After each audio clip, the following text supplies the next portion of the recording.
I'll open our special meeting. It is time 12:32, it looks like. All commissioners are present. And if we could go through and do the introduction, we'll start with the minutes. Morrow. Lisa Middlesworth, Port Morrow. And Chief is confused. We're doing the introduction, sorry. Oh, sorry. My name is Fire Chief Morgan Fire. Justin Nelson, Morgan Street there. And then online, who do we have there? Thunder Knob. Okay, can you hear us okay, Fletcher? Yes, I can. Thank you. Eileen, can you hear us? Hi, this is Eileen. Karen Predator.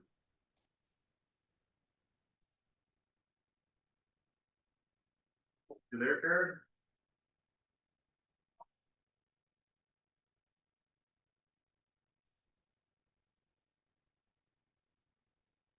Okay. For That's it. just to correct, I think I said 1:32. If I did, it was a mistake, I meant 12:32 for the record. Anyway, so we got that done. Next is our new business here. General discussion about tax abatement programs. And how do you want to go about that? So it's discussion about SIPs and credits. So I think that we can have this discussion in open session. And just talk about the fact that the port is a partner in both of those programs, and we now have potential applicants that could be applying to either one of those programs for tax abatement. I think that's a general discussion. This is following up from a meeting that we had with the Columbia River Enterprise Zone Board. And we will have another one scheduled in the course of the next week or so. I think Valerie put a doodle pull out maybe this morning. I saw that to try and find a date for that. As you know, there was a discussion with one of our clients about trying to amend agreements prior to the school bond election. And they were trying to be a good partner and get some agreements amended so that it would be very obvious that they'd be paying taxes. Not only that, but on negotiation of an additional agreement on a site that they didn't have any agreement on. And I think it was determined that it was just too short a time frame to try and rush our enterprise zone board into meeting and making decisions to get that agreement done prior to a bond election date of May 20th. So that's my opinion of where we're at. And we think one of the reasons that we scheduled this meeting, so we could talk about the two different kinds of agreements. There are some variations to enterprise zone and SIP, and I see Justin here, and Justin's had to work with both of those. The port hasn't been involved in the SIP before, so our familiarity is that when we approved 5 enterprise zone agreements with AWS, the 178 site on Bonning Range became a SIP agreement because it wasn't in the enterprise zone boundary to start with. So they modeled that SIP agreement to look basically the same as what the enterprise zone agreement was on the other 5 sites. So 6 agreements all done basically at one time. And I attended the meeting as a representative, and one of my points that I asked for, we're in a unique position right now because we have an application right now. In the past, I've questioned whether we could discuss it at the Port Commission, how we felt as a commission going forward, and Rick rightly pointed out that we could not discuss because the negotiations were going on with the board already. But we're in a unique position where we don't have an application yet. And we have the likelihood of quite a few coming this direction. And we have the ability to, I guess, comment on SIP or be a part of SIP.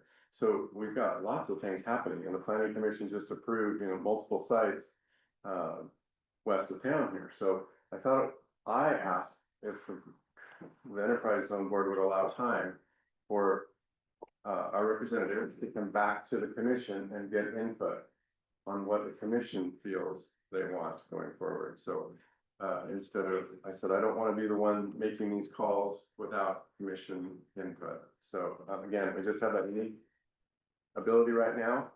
And I appreciate AWS. They could have turned in an application, probably wanted to, but they held back and said, go ahead and have your discussion. If something, goes forward with the bond, we'll address it then for coverage or bonding. So again, generous offers all the way around from AWS, in my opinion, as far as bonding goes. So I'm bringing that back for your input and thoughts, please. I like that. Yeah. It's okay, so, because there is a difference a little bit between the SIP and the enterprise zone. For example, and I have questions, Justin, that maybe you can help me with, please. Like on the SIP agreements, which I was just reading this morning, 75% tax abatement, but it caps at 3% per year. It was 2.5 in the SIP agreement that was signed on Long Range Road, but I guess the legislature increased it up to 3%. That's one question. How does that work? Because that seems like a sizable difference on such a large investment. How is it made up, or how does it end up equaling 85% tax abatement in enterprise zone? Question one. Question two, the 15% payment for schools to the state. How does that work in an enterprise zone? I guess it does work it's required in an enterprise zone now, not in a SIP. Correct. So does that push us in one way or another? And does that 15% come from the tax deferred payments that come to the enterprise zone? Or is it on top? I don't know where that money comes from. So is it a net loss to the enterprise zone of 15%? I don't understand that. I don't think we've even encountered it yet because it was passed and we haven't signed any enterprise zone agreements since then. But here we could soon. So, that was one of the questions that came up too. So we did have an agreement, I believe the school was still 15% rather than 30% on credits. Which means basically, it offsets their state funding by the 15%. So, my understanding with the SIP is no, right now is not, keyword right now. And the other thing I think that was interesting is, for the way I read it, for a rural area, for a SIP agreement, it's 40 million investment. Where with enterprise zone, there's 25 million to qualify. So there is a little bit of difference there. 40 million, I said, that's what I read. I don't recall exactly, I apologize, from Justin Nelson, District General's County Council background for anyone listening, handled quite a bit of SIPs. Yes, that is something I did, negotiated and worked on quite a bit. I do know generally some about the SIPs. I don't know the exact base amount. Actually, Morrow Assessor Mike Gorman, he's on these a lot, we've worked on quite a bit. We do it part of our team when looking at the financial numbers, considering tax base, but we're going to tack more when we're trying to do as an incentive for the SIP agreement. Usually our row is pretty high, because I'll say during the SIP agreements we negotiate would be for solar projects, wind tower projects, things like that. And so that base amount always was met. I mean, these are large operations, expense a lot of funds coming in. So we never had an issue with that. We dealt with it. I'm not sure it's gone up. It may have. I haven't kept track as much on that aspect. And so I'll say the unique thing about the SIP, the percentages, that's probably the most recent example that matched with the enterprise zone. So I think we really improved separate negotiation, because I think the intent was to always try to match the enterprise zone aspect. SIPs are very much different in the fact of, an example, the most one more recent SIPs we had included funding to a school. It's the same set amount of funding for a STEAM program, arts, and everything. So I had a set amount of money every year going to the schools. There is the issue of the first or SIP, get a 25 million tax regularly. You break that up, and there's an agreement between the taxing entities, for SIP agreements, and then the rest is really a set amount, decide where it goes. It's different than the enterprise zone where the money comes in and is agreed upon, separate out, it's not like that. I work things out on a SIP, but they are very different. So I'm not sure about the 75-85. I just don't know what that part is. I just know the amounts that may come in, very straightforward, easy amounts. They weren't difficult to work with, and they were prior SIPs all just going to the county for divvying up in different ways. How would the report of Morrow, what would its role be now, this new thing? Well, currently with the current, place, the rules in place right now, it is, need to have a joint agreement. I think so that the port, would have to sign off on a SIP agreement on the terms. So there's a disagreement, then they would not sign off and wouldn't go forward. That's my understanding current. But the county would negotiate it, or, It's whatever the rules, there's not an agreement yet on that. okay, That So, aspect, so. And Sam couldn't be here today because he's in court today, but we Oh. talked yesterday. And we're going to draft an intergovernmental agreement Right. between Morrow County and the port on the SIP, and we'll probably use the CREDS 3 agreement, as a base for developing well, the I guess- IGA. I was just thinking in projects that the port's not really involved in any way, maybe it shouldn't have a big role in the SIP. Also, We can certainly talk We can about do that that, yeah. and address that in the the IGA. IGA. IGA, okay. Is this based on all the new legislation that's going forward? When did the boards, Could be passed. when did we become involved in a SIP? I In guess? 2023. When? 2023. 2023, so this is new. And where does the county put the money? Is it go into their general fund? Would it go into our general fund? So right now, the current SIPs, there's not been one since the past in 2023. The fund always goes to the county's general fund. And pretty much trying to be used for all sorts of purposes. In the past, I will say, my experience, a lot of times the SIP funding was utilized for capital projects more, not always employees or personnel, with the basis being, that's a set time, right? Give 10, 15 years. At least the prior times, the concern was, but we don't want to be like Timber County where all of a sudden the money is gone and now you're laying off people. So that was in the past, it was more for that type of project for Capital. infrastructure capital. Roads. Yeah, or roads, yeah, also, but it's a fine line. I'm trying not to depend upon it. There's always being like, oh, it's a constant source, realizing that it could, go away. Either it's an agreement, the company goes under, that could change things, so.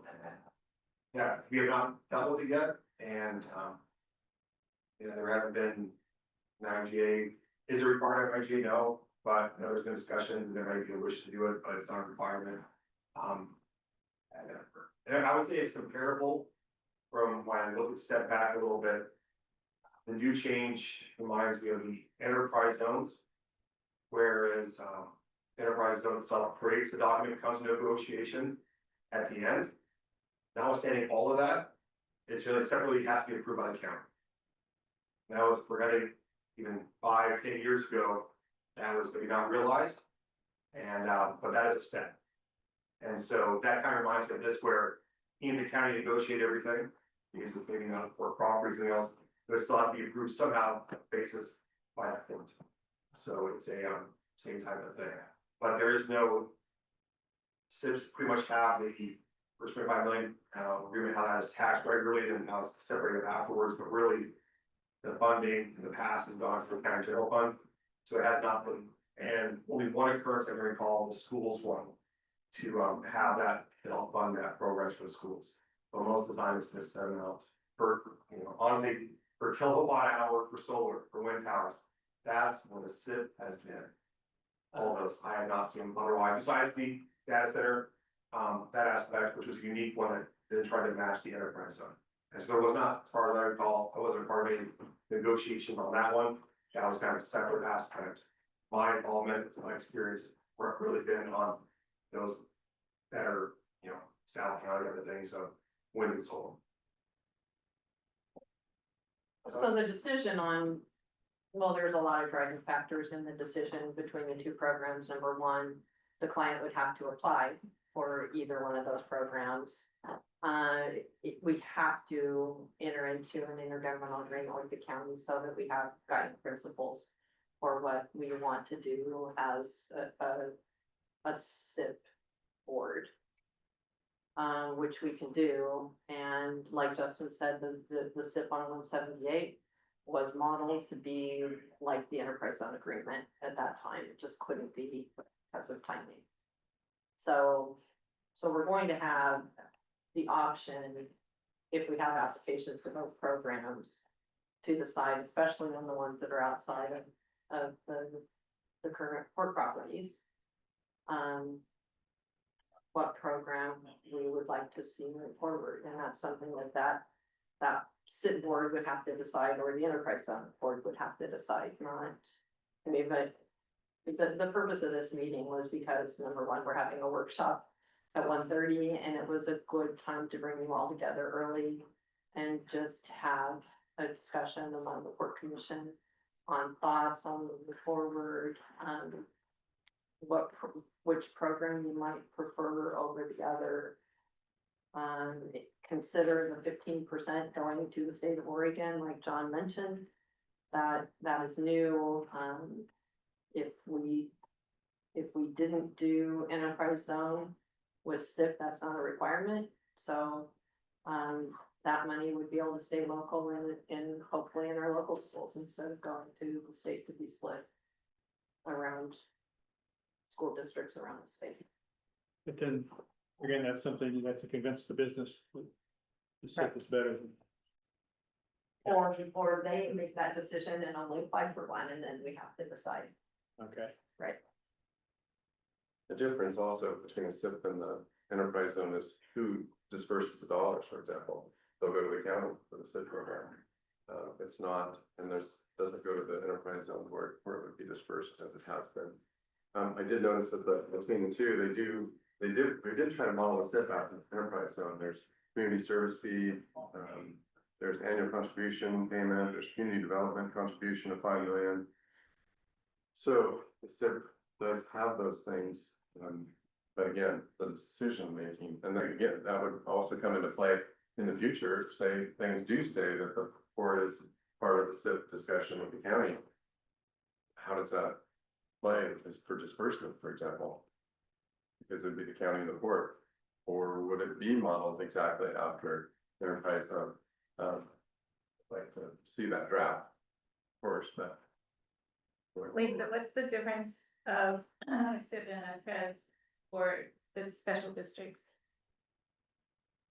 How's that money divided to them? In the enterprise zone, the board decides how much money to divvy up between the taxing districts.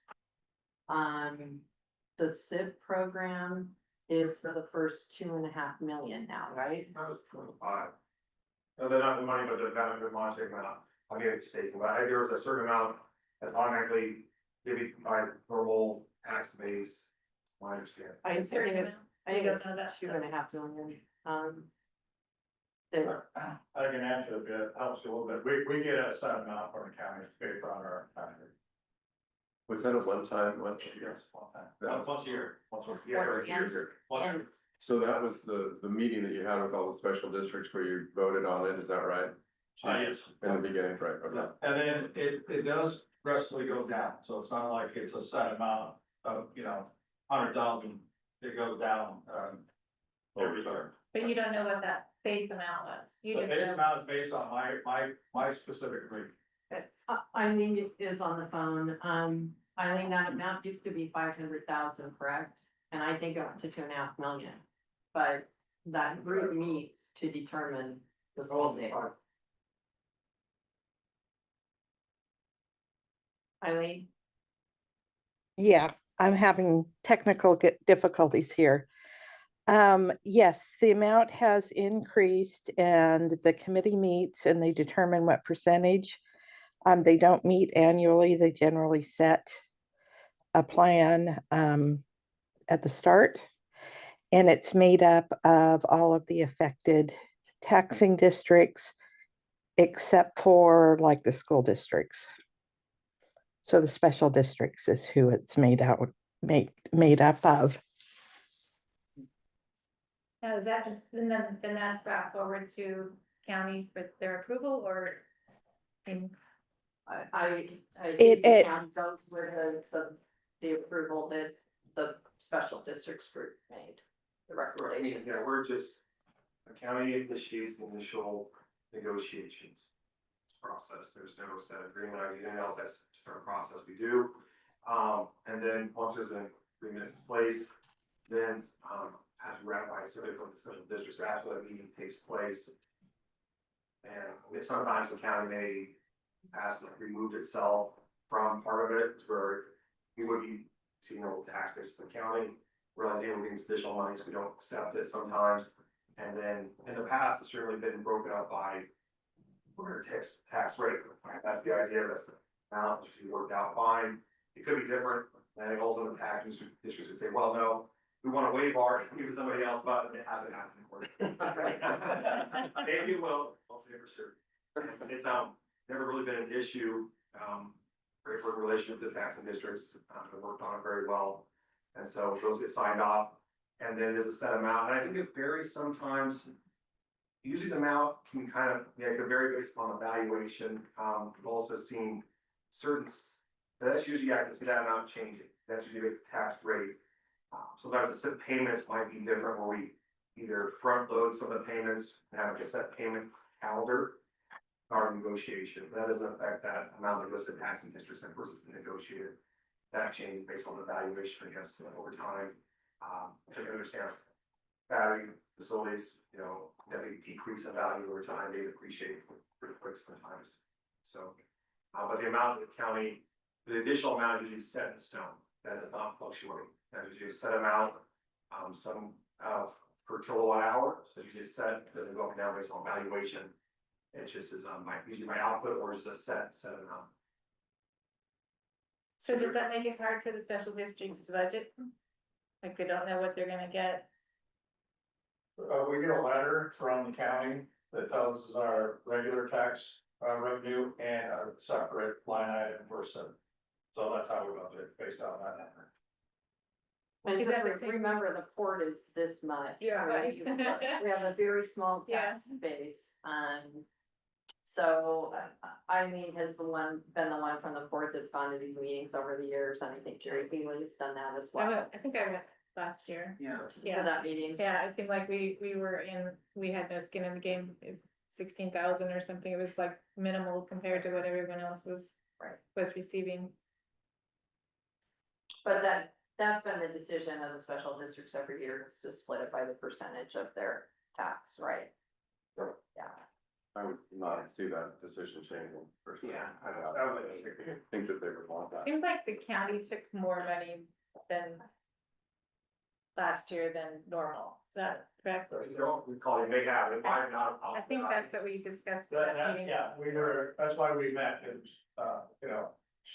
stirred the hornet's nest. Yeah, I do recall other times where the county like way back, really fully announced, might have had that last one, but that is possible if the county, just as any other tax district, to waive the amounts, and we don't need it, that's split up equally for the share.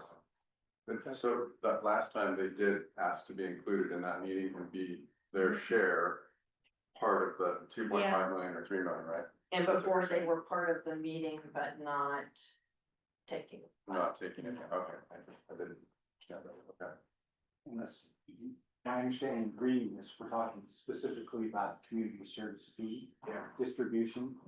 Correct. Which can be up to 3 million. Oh, each year, right? And that's the SIP. That's in the SIP. Yes, that's right, that's the term we use for community service. And that specifically addresses the local governments, taxing districts, and shared revenue to the state, so. Local governments. But Have also, we ever done that?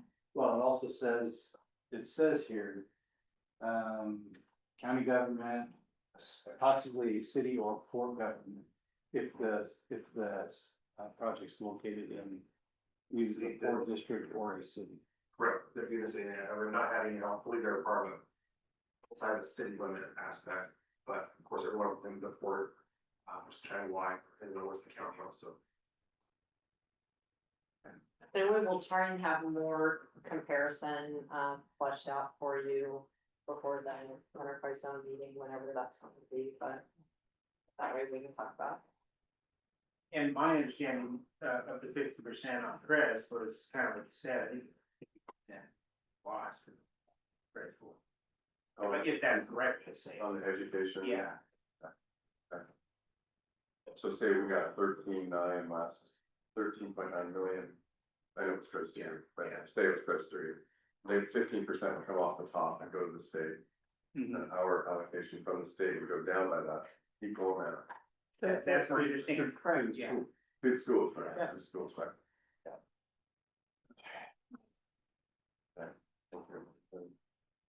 Okay, and that would not happen, so, yeah. A few details on the Crest three, I was just looking at our minutes and our disbursements and things in the contract. And there's some things about the Crest three that, I guess I have, when we meet or sometime when we talk about things, there's the school student success fee, there's an additional, what is it?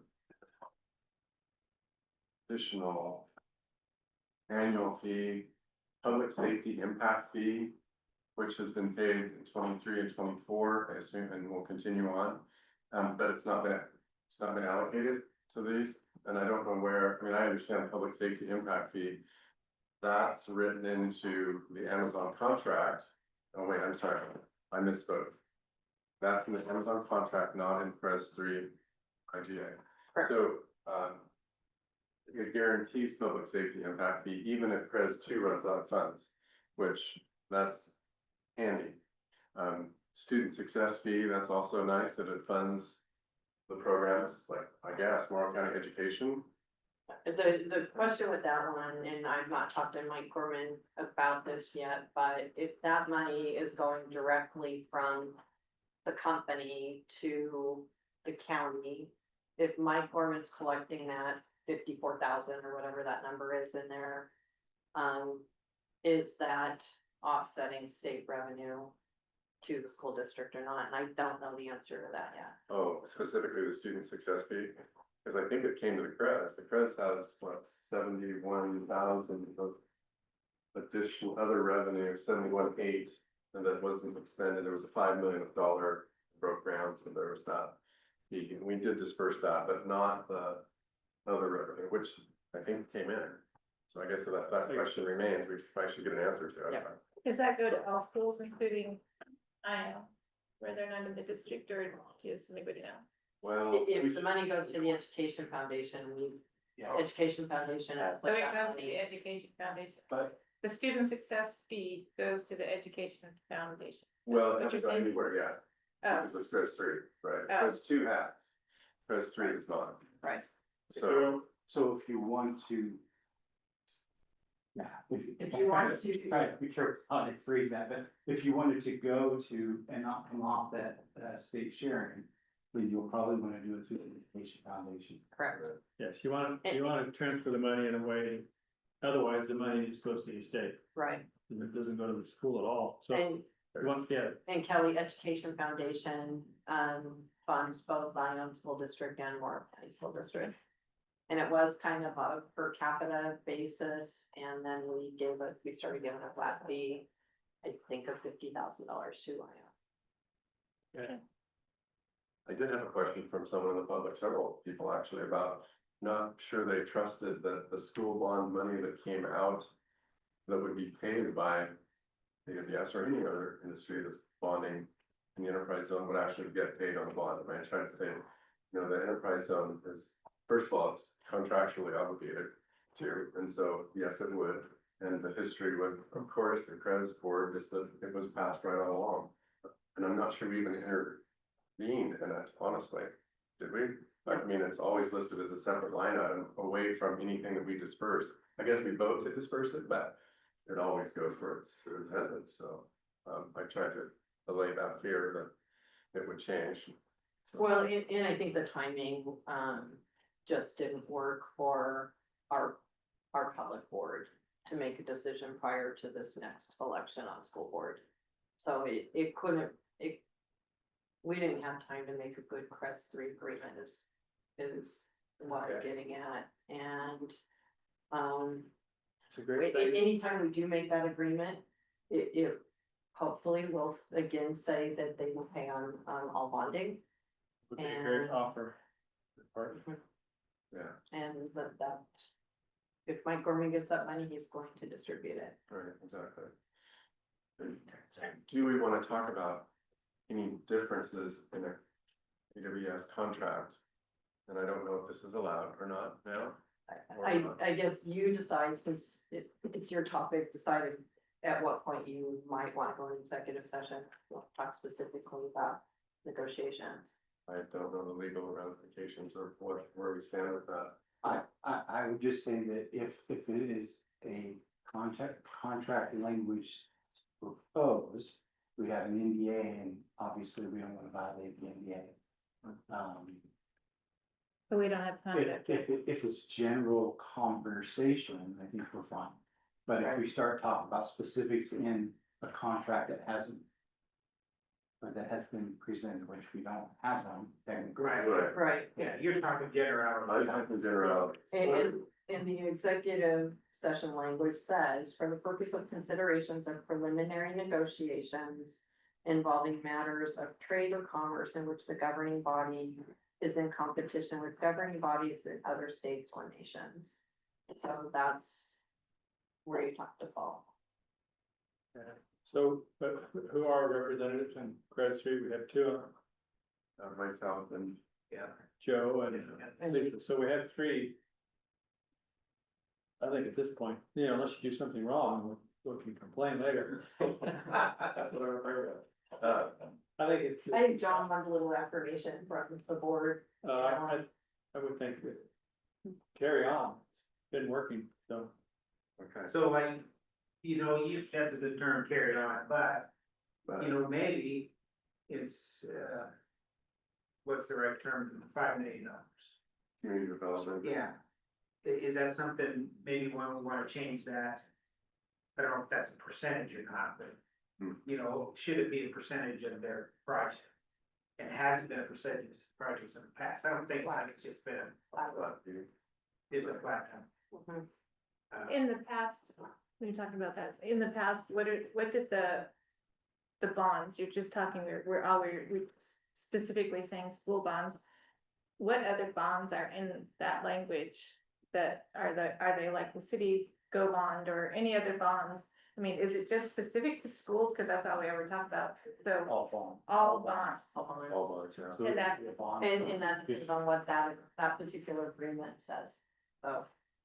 And it's changed over time. I think right now, CREZ 3, well, AWS contracts say all bonds, right? In the, But in the ones that were under consideration for change were PDX 90 and PDX 202. so would that go back, would that be retroactive to the, like the fire bond or the city water bond? Or is that already passed? It depends on what we end up negotiating with. In the future. But so when you Only say in the that, future, not in the, They may, I if we guess open up that. I would guess that if they want to have that conversation and say, sure, we'll retro it back to an original agreement, they could. But they would have, I'm assuming they're gonna have to agree to it. Well, that's basically what they proposed with right. 90, With all bonds. with 202. all bonds. well, Well, yes, actually, no, and, that's a good but question. Go back, even though, let's just say that all new the bonds. school bond passes May, Mhm.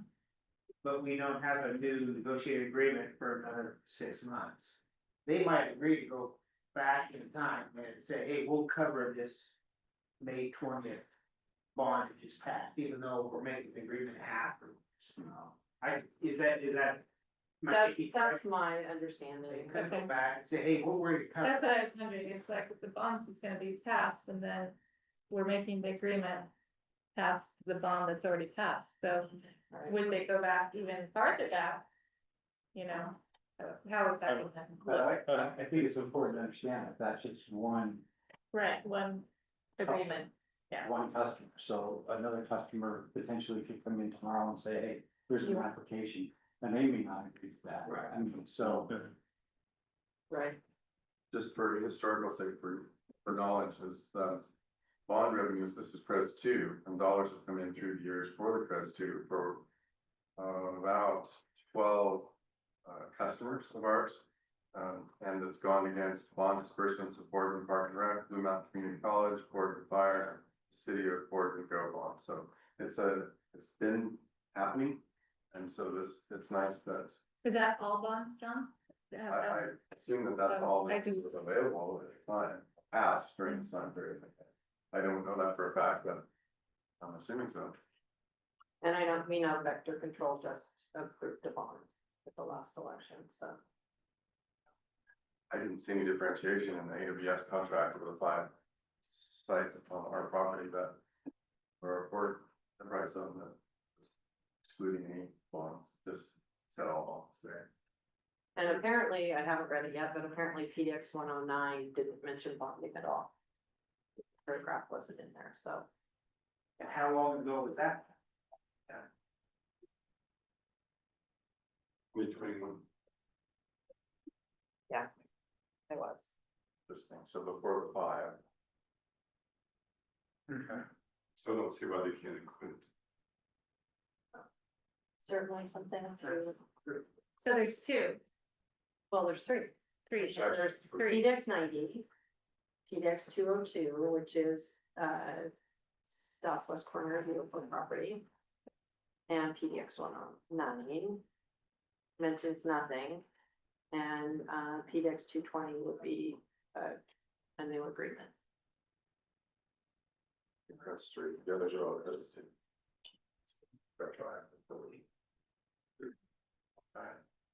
So, no, I was looking, we're going on those, facilities weren't Oh, asked, which one place? Is there anything about the prayers that brings us now that is out of whack? It's kind of shit. I don't know if What are we really unhappy with? Right. I think you listen to the public and the public is really unhappy about, the percentage that we're giving away. I mean, you hear it all the time. You hear it on every conversation in everywhere, and that we're giving too big of a tax break away, to our. Yeah, it is a conversation point, I guess as part of contracts going forward. There was a lot of talk at the Pres board meeting about Mississippi, which, I don't know what they're offering, I have no idea, but. And then there was also a point made about the desirability of being in the Northwest and being in Port of Morrow or being in Morrow County, so. It kind of goes both ways a little bit.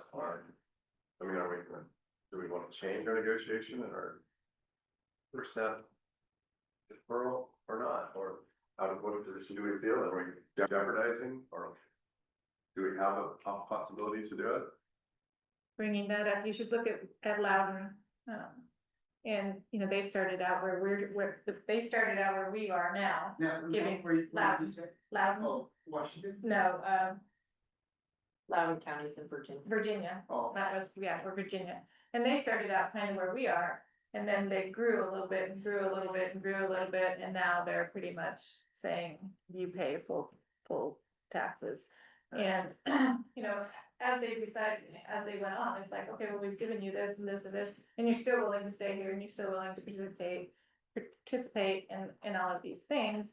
But as you grow, you find out that, all of these services are costing more and more and more and more and more. And, they're a pretty good example, and I know that Jim has talked to their councilman and said that they're now, stepping it up and saying, we've bent over backwards, now it's time to move forward and help the community. I mean, I hear it all the time, is, what is the community getting out of these tax benefits, Well, I've heard several times, that yes, we are with all these funds. Or I've never heard people say that, yeah, sure, we're losing this tax money, so to speak, but if we didn't do this, we wouldn't have this other money, we wouldn't have anything, we'd have zero. That's And I've the heard that, I've heard conundrum that we're a in. lot. I've heard that. Yeah. Right. I've heard people say, Yeah. they're quite thankful. Is it a fair conundrum though, is 85%? Fair, In the long run, yeah, you might say, yeah, it was, but if somebody went belly up halfway through, then no, it wouldn't be, but that's the risk you take. Well, the thing to remember is we're talking about one customer. We've got other potentials that can come forward, and are you gonna hold them to that same standard?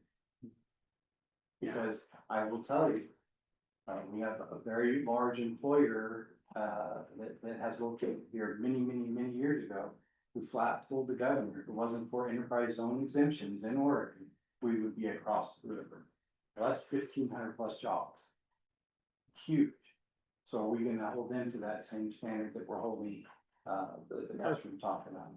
Also like to thank is in Lexington, we have a CREZ agreement in Lexington. Right? It's it's a 3-year one. Yeah. It's not just it's helpful to small business too. For Canada. Part of the consternation in the county that I hear is the allocation of funds when they come to the CREZ board. An example being, the CREZ 2 distribution meeting in January. They would have $13.955 million and additional funds above that for bonding and both filling out taxing districts and things like that. So it's broken out about $14 million. I proposed at the beginning of the meeting, remember it's a 2-hour, 45-minute meeting. First 15 minutes, I said, hey, first 5 minutes, I can end this meeting 10 minutes. We have 11% less money than we had last year. I say because last year, 2024, we've argued a little bit, took a while to disperse the funds. We got there, spent all the money, went where it's supposed to go, yes. We have 11% less, let's reduce it by 11%, okay? And everybody gets the same groups get the same money, just an equal amount less. Everybody in the county saw argument from one person in the room for 2 hours about he wanted to keep more of that money. That's unfortunately the perception. It was Mayor Kiefer for board, wanting more money and excluding others. He wanted to reduce the others more, increase that amount to them. The whole county saw that. So when you say these communities appreciate it, they do. If somebody's fighting for them. If nobody fights for them, I don't trust some of this sometimes. So I guess I say that and I want to work together. I want the success of the port. I want the success of the communities we have. But it's not always just a walk through the primrose garden. It isn't smooth sometimes, and people do try to grab, and it's not necessarily these, so I don't know if you saw that or not, or not. Sure. Yeah. Yeah, that's right. Yeah. But in the end, it came down to 11. And then I made the same motion, and Karen voted for it, and the mayor voted against it, and we ended up 2.5 hours later with the same motion. So it was just frustrating, and that's the kind of stuff that I don't want to quibble, I don't want to drive business away, that's not it at all, and I want your input, so that if I go and I argue for another 2 hours next time, I'm happy. The fact that we get to sit and argue about an additional $13 million into our county Absolutely. really is a good thing in the end. And I had the same conversation with someone from Oregon about, and it was of course about Little League of all things, it was about Little I League. saw that. And the fact that money going to community development in Boardman, the BCDA chose to pay for youth sports for every kid. And they've been doing it a couple of years now, but it's come to light now that it's Little League. And I had to tell this person in Oregon, you've received almost $10 million from the enterprise zone over the course of the years that it's been impacting every community. Oregon's got $10 million. Boardman just chose to spend some of their money in that direction. Instead of another project. All of this money is being spent in these communities. I mean, look what the money going to Ione has done for the city of Ione on their sewer system. I guess my only point to bringing that up is, it is always a smooth process, Joel, but if we do get there, and going forward for contracts, I would hope that Amazon might write into their contract, hey, we would love to see each of the communities in Morrow County benefit, not through arguing, but through disbursement that's set up. I understand supporting the tax basis here. I do, because you're doing the support services for this town, for the port. I understand that. Just if it could be drawn in, maybe if we have some more peace in the town, just a thought. I know it's only one customer. I really do know that. I don't mean to pick on them. It just happens to be the focus that we have right now of a possible contract. And the good things that come out of the tax abatement program, not only the investment, the amount of infrastructure they're putting in that support